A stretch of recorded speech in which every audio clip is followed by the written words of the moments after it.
Hey everyone, welcome to Mystery Diagnosis. I usually skip this part. Rachel was intent on donating bone marrow to her brother who was suffering. Her little brother has leukemia. But at 8 months, during a routine prenatal checkup, Rachel gets some scary news. She has preeclampsia.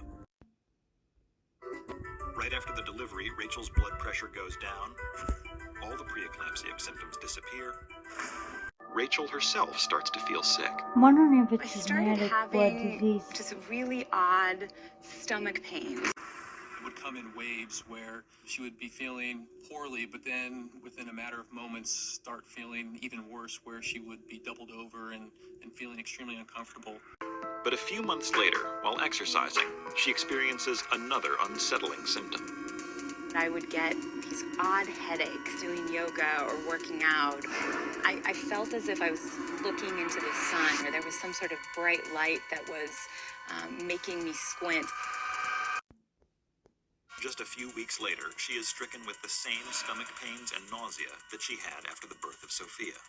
4 weeks later, just at the end of her first trimester, Rachel starts having headaches again. Hear the doctor say, "Oh, I was not expecting that." And for just a split second, I thought, he is not talking about me. Please, he is not talking about me. Minutes later, to her horror, Rachel discovers that it is indeed she that he was talking about. The doctor comes in and says, "You have a brain tumor." I'm not convinced. I think it's a bunch of blood clots in her brain. But as she is being wheeled to the OR, everything changes. So the nurse stopped the gurney, and I hear her on the phone saying, "Wow, I've actually never had this happen before. Okay, all right, we'll go ahead and do that." She hangs up the phone and looks at me and says, "Well, today's your lucky day. We're taking you back to ICU. You're not having brain surgery. I think it's something else." I'm glad the surgery was stopped. Doctors assure Rachel that the fetus is fine and the stroke did not cause any damage. Wonderful news.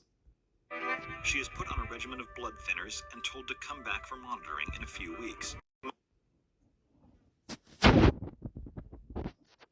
Rachel feels fine. I, at this point, was almost 12 weeks, so we were finally taking a deep breath and allowing ourselves to look forward to the Christmas time together and look forward to this pregnancy and this baby. 1 month later, on the morning of Christmas Eve, something horrible happened.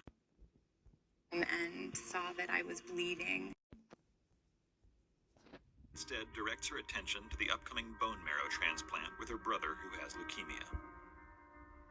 Mentally, I shifted my focus from the loss of this child to being able to give my brother a second chance at life.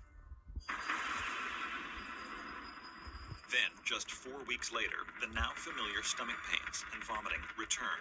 But this time, there's no relief. A liver biopsy suggested there was blockage of blood flow through the liver.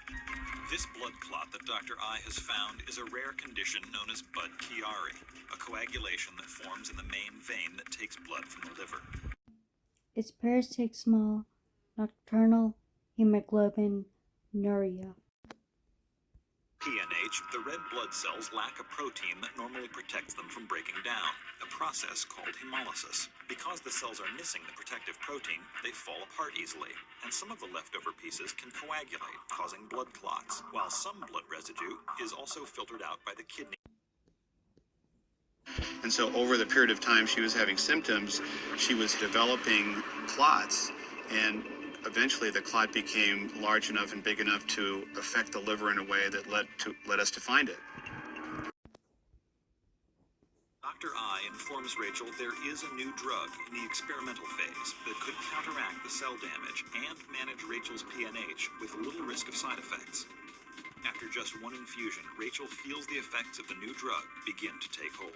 I actually felt like myself. My energy was back, and it was the most incredible feeling that we would be able to start living our life normal again. Luckily, Rachel's brother Robbie finds another donor for his own bone marrow transplant. That is lucky. We're all definitely a lot more appreciative of each other. I mean, not taking each other for granted or taking the closeness of our family for granted.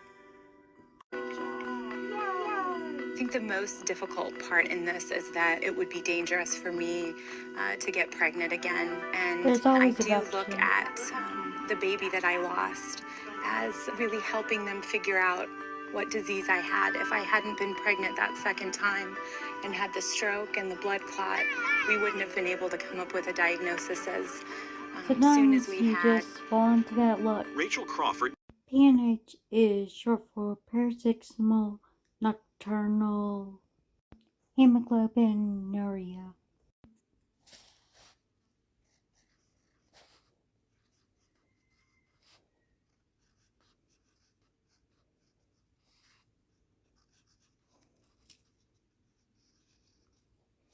I'm fast writing.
Thank you for watching. Make sure you like, comment, subscribe, hit the notification bell to know when I post a video, and I'll see you next time.